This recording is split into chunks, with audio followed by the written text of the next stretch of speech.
Alright guys, let's talk about what just dropped, because this right here could change everything in Cleveland. Mary Kay just reported that Kevin Stefanski is actually considering giving up play calling duties to offensive coordinator Tommy Rees. And that's not even the wildest part. There's talk that Shedeur Sanders could be returning soon. Yeah, I know. I had to double check that one myself. The Cleveland Browns, man. Just when you think you've seen it all, they find a way to shock you again. Now, I've got to be honest with you. When I first heard this, I thought, no way this is Stefanski suddenly growing a conscience.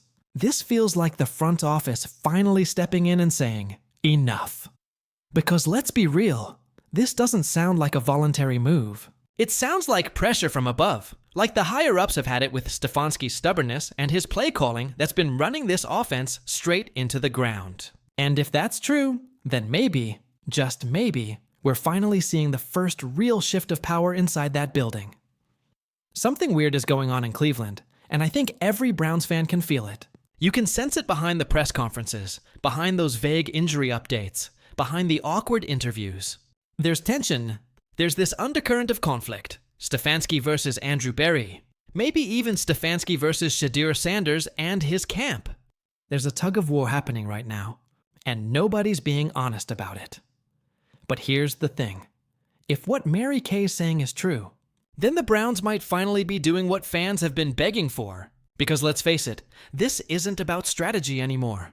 This is survival. The Browns' offense has been flatlining. No rhythm, no energy, no identity. Fans are beyond frustrated. The stands are restless. The media's turned on them. And it feels like the only way to calm things down is to make a real change. And here I am trying to do my best to gather all the information I can for you and share it with you. Please leave your likes and comments, and I would be grateful if you subscribed. Let's continue. And I've got to say, if they really hand over play calling to Tommy Rees, I'm here for it. Because this move doesn't just change how the plays get called. It changes the entire tone of the locker room. You put a young creative coordinator in charge, a guy who understands quarterbacks, who's worked directly with Shedeur. And suddenly, everything feels alive again. You can tell Rees connects with his guys. You can see it in those old training clips. His energy, his detail, the way he talks to his quarterback like he's building him up, not tearing him down. That's what Shedeur needs right now. And speaking of Shedeur, man, this kid's been through hell since landing in Cleveland.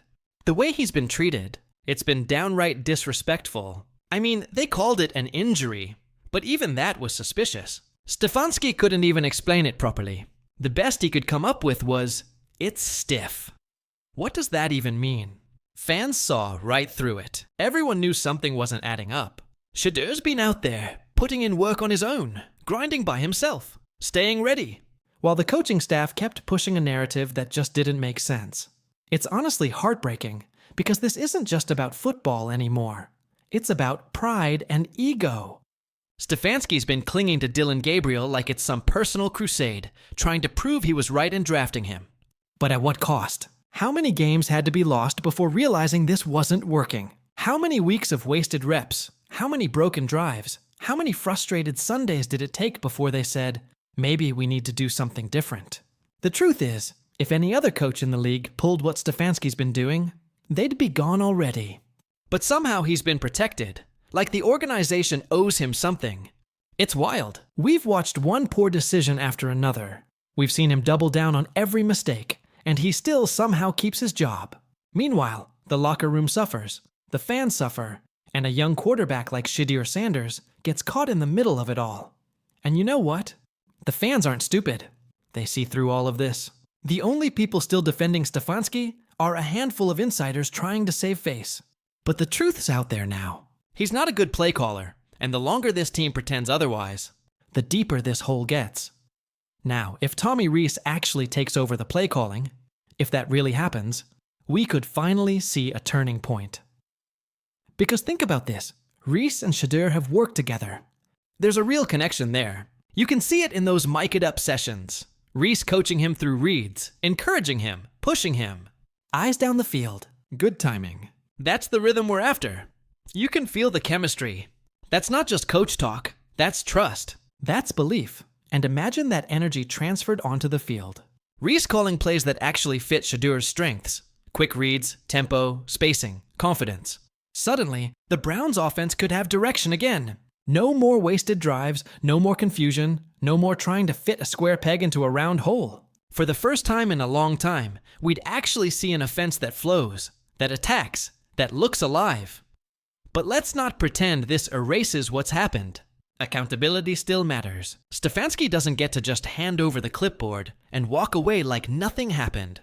He owes answers to Shedeur, to the team, to the fans. He risked a young quarterback's confidence and career just to protect his own decisions. That can't be brushed aside. You can't hide behind injury updates and PR statements forever. There needs to be honesty and ownership of what's gone wrong, and hearing people like Tony Grossi now admitting that maybe, just maybe, Dylan Gabriel isn't the answer. That's not some revelation. That's panic.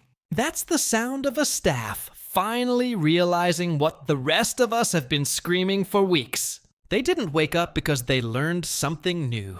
They woke up because the losses became unbearable. That's not self-awareness. That's desperation. And that's why this bye week feels so heavy. Because everything is on the line. Stefanski's job, the team's future, Shedeur's trust, all of it. The pressure has finally cracked through the walls. And now they're scrambling to make it right.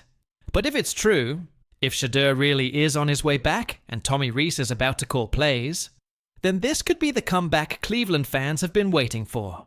Because deep down, every Browns fan just wants hope again. They want to believe in their quarterback. They want to see progress. They want to feel like this team is finally listening. So yeah, maybe this is the start of something. Maybe this is where the tide finally turns. But I'm not celebrating yet. I want to see it happen first. I want to see Shedeur under center. I want to see Rees with that play sheet. And I want to see Stefanski sitting back and watching what a real offense looks like when it's handled the right way. What is going on, everybody? Welcome back to the channel. And I mean this when I say it. Buckle up, because what I'm about to tell you is absolutely shaking the entire NFL to its core. This isn't clickbait. This isn't rumor mill chatter. This is one of those rare, seismic stories that sends shockwaves through every front office, every locker room, every fan base across the country. I'm talking about a move so bold, so unexpected, that it could rewrite the future for not just one, but two different franchises. You know exactly what I'm talking about. The Las Vegas Raiders are reportedly, and I've been hearing this from multiple connected sources, lining up a jaw-dropping $17 million deal to steal Shedeur Sanders away from the Cleveland Browns. Yeah, you heard that right. $17 million. And listen, the entire league is losing its mind over this. Fans are going crazy, insiders are scrambling, and honestly, if you're sitting in that Browns front office right now, you've got to be in full-blown panic mode, because this is not some fantasy trade cooked up on social media. This thing feels real. And it's been building quietly behind the scenes for weeks. And here's where it gets wild, because apparently, this wasn't some sudden idea. The word is, this plan has been in motion for a while now. Raider scouts? They've reportedly been at every single Browns training camp session.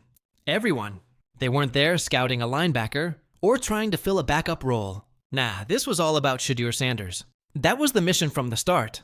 They've been evaluating him top to bottom. His footwork, his poise, his leadership, how he carries himself in drills, even how he interacts with teammates. And the more they watched, the more convinced they became. I'm told the Raiders came away fully sold that Shedeur isn't just another young quarterback.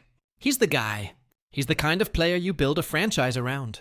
So, if this $17 million deal actually gets locked in, and right now it's looking more and more likely, this wouldn't just be another signing. It would be a complete power shift. A realignment of the NFL landscape. Think about it. Shedeur Sanders. The confidence, the command, that coolness under pressure. He's got that it factor you can't coach. That aura that says I belong here. And when you think about it, what franchise in the entire league embodies that swagger more than the Las Vegas Raiders? The lights, the city, the attitude? It's perfect. It's a match made for prime time. This isn't just a business move. This is the Raiders standing at the top of Allegiant Stadium, looking at the rest of the league and saying, we're done playing it safe. They're ready to roll the dice, bet big, and stake their future on a kid who plays with the kind of composure and confidence that makes people stop and watch.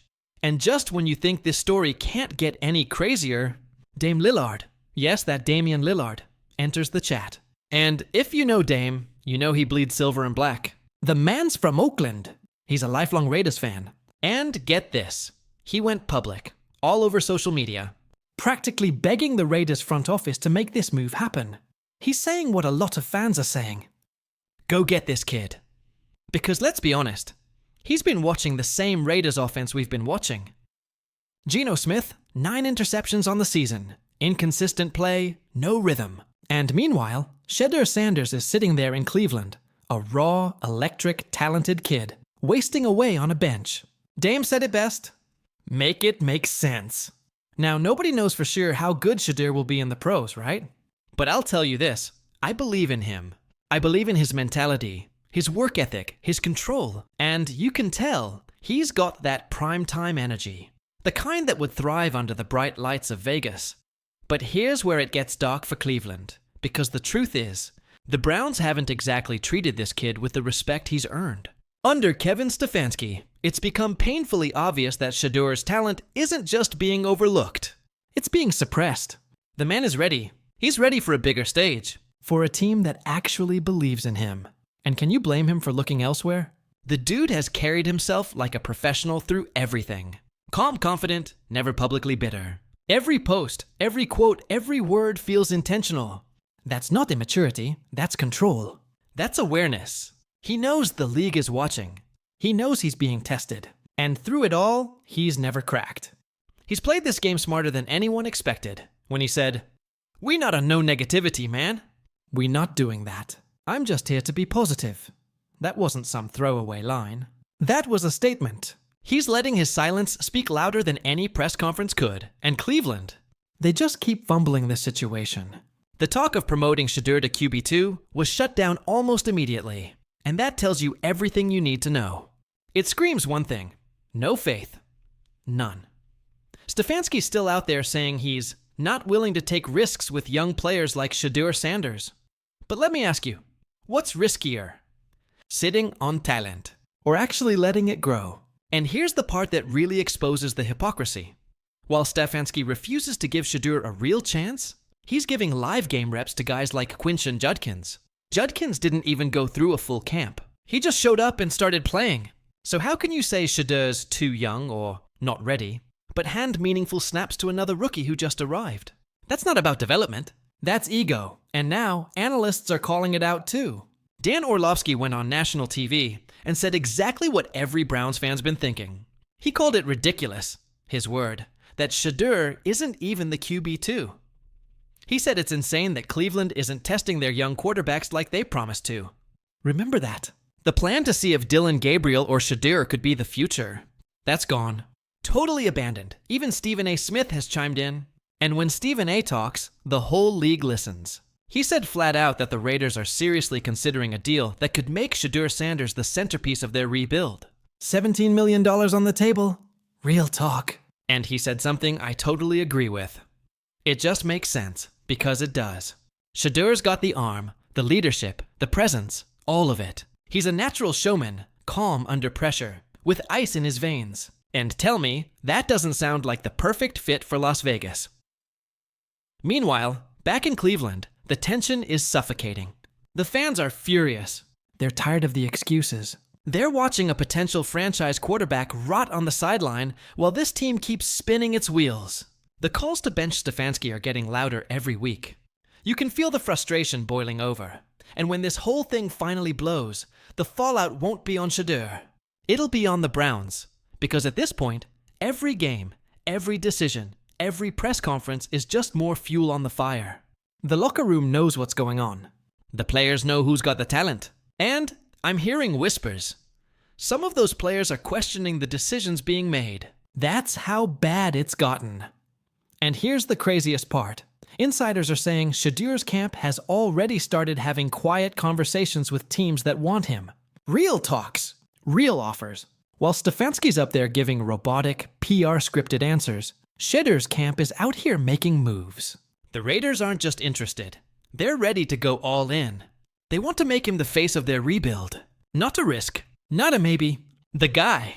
So now, Cleveland's watching this all unfold. Helplessly. As the story keeps snowballing. Social media is on fire. Fans are saying things like, "If Shedeur leaves, I'm done with this team." And honestly, who can blame them? How do you lose a generational talent because your head coach can't get out of his own way? Vegas is buzzing. The fan base is alive. Players in that locker room are already talking about what it would mean to have Shedeur leading them. It feels like the start of something big, something fresh, and if this deal actually happens, if Shedeur Sanders really walks into Allegiant Stadium wearing silver and black, it's going to send tremors through the entire NFL, Cleveland. We'll have to sit there and watch as the quarterback they ignored becomes the new face of football's most rebellious franchise.